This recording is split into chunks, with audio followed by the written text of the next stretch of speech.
A very warm welcome to Daily Dispatch powered by HSBC. I'm Priya Sheth, and joining me on this conversation is Mandeep Manocha, who's from Cashify. Thank you very much, Mandeep, for joining us today. I want to begin and to talk a little bit about the kind of journey you've had specifically in the resale market. There is a lot of traction, specifically in the pandemic. So tell us a little bit about what's the journey been like so far. Well, thank you, Priya, for having me on the show. Specifically retail, I'll come to that, but before that, let me just give some color on what are the things that we do. So we basically help people sell their devices online.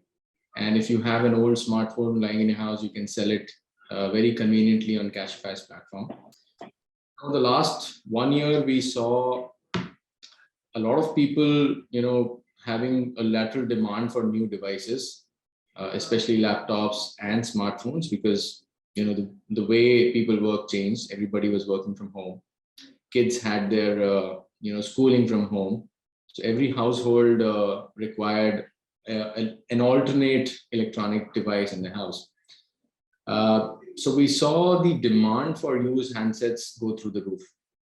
So the way our business is structured is we buy devices from people, so you can sell the device on our platform. We repair these devices, refurbish them, and then sell them back to end customers through multiple channels. Now, retail is a very significant piece on the demand side for us. Most of our business, most of the devices that we repair and refurbish, we sell through the offline channel, primarily due to the fact that people like the touch and feel of this particular category, because refurbished handsets, refurbished laptops is a very new category. Still there's a lot of trust deficit, and that's where companies like ours come in, wherein we give a 6-month warranty. The devices come with a nice packaging, new charger, data cable, etc. But regardless of that fact, offline is still very critical for us. Retail has seen a lot of traction for us. We have 100 stores of our own, plus we sell these devices through multiple third-party retailers as well. Right. Mandeep, I want to talk a little bit about your top 3 devices or categories when it comes to the whole resale market. If you could run us through that, please. So smartphones is the number 1, followed by laptops and then by tablets. We also have a very new category of smartwatches picking up. So as more and more new smartwatches are being sold, a lot of them start coming back. So these are the top categories, but smartphones is 90% of our business. Mandeep, tell us a little bit about what your plans are for 2022. If you're looking at expanding services within the website, what kind of roadmap have you set for yourself? Well, I think 2022 is the year of doing more of the same. We don't intend to add any new business line because we've just recovered from a 2-year period which had a lot of unpredictability. So we want to just make sure that if I'm doing X number of devices on a particular category, we grow to at least 3X in this year. So this year is just growing and doing more of what we are doing. No category addition, no new business line addition. So we'll double down on our retail presence.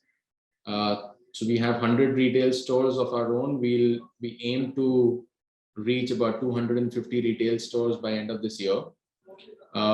We also plan to go aggressive on our online D2C presence. So the devices that we sell to end customers, we want to go aggressive on that platform as well. Today that contributes about 5% of our business. By the end of this year, we want to take that to about 20 to 25% contribution from the online D2C platform as well. So these are the 2 major areas. We're not thinking of adding any new category this year. Right, 250 stores, that's an interesting target that you've set for yourself. Mandeep, I want to talk about the kind of investments that you require to expand to this level of 250 stores. Will you be looking at franchisee models? Will you be investing in company-owned stores? What's the strategy out there? So we experimented with franchisee stores, but we realized that the control on the franchisee stores are not that great. So for now, we are going ahead with company owned, company operated. So for this year, I think majority of our stores would be company owned. We will still experiment with a few franchisees, but those are very location dependent. But I would say out of 250 stores, our plans for franchisees less than 10%. Right. And in terms of investment numbers, will you be looking at raising more funds to pump into the business at this point? Yeah, we are in the process of closing another round, Priya. Very soon, within the next 3 to 4 weeks, you will hear news of a large fundraise that we're going to close. Right. What kind of revenue targets have you set for yourself? If you could share short-term as well as medium-term targets with us. Well, I think by this financial year, we aim to cross 1,000 crores per annum of revenue. We are currently at about 500 odd crores, 400 something crores. So this year we'll cross 1,000 crore mark.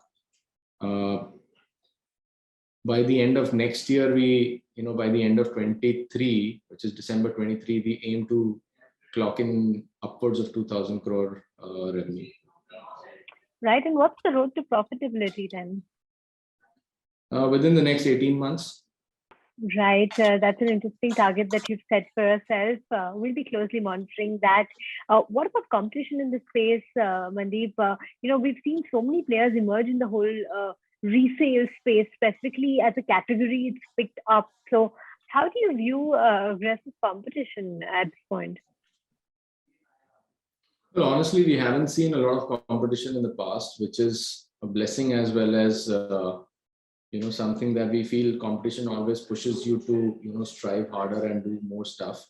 And I think recently we've seen some competition emerging. E-commerce companies are trying to emulate the model that we have and trying to come into the space as a competitor. But I think we are far ahead in terms of our technology stack, the ecosystem that we have built on the liquidation side of devices, as well as the brand that we've built over the last 5-6 months. I think we are way ahead from any competition that's coming in.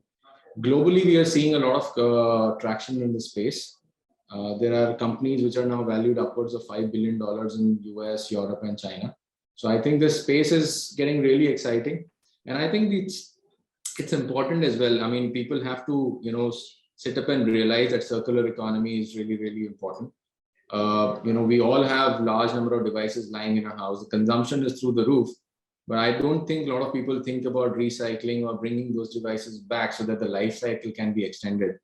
And I think it's time a lot of people are realizing it. We as companies are educating customers. I hope, Priya, you may have a couple of devices lying in your house somewhere in the drawer. So I think our aim is to bring those devices out and make sure the life is extended and they are made useful. And ultimately, at the end of the life of those devices, we also plan to come in and build a large enterprise on the recycling front as well. But circular economy is really, I'm seeing the science globally as is going to be the flavor of the season for the next few years at least. And I think we find ourselves in a very interesting opportunity being the market leaders in this space. Absolutely, Mandeep. We wish you all the very best in your journey. Thanks so much for joining us today on the DD Dispatch.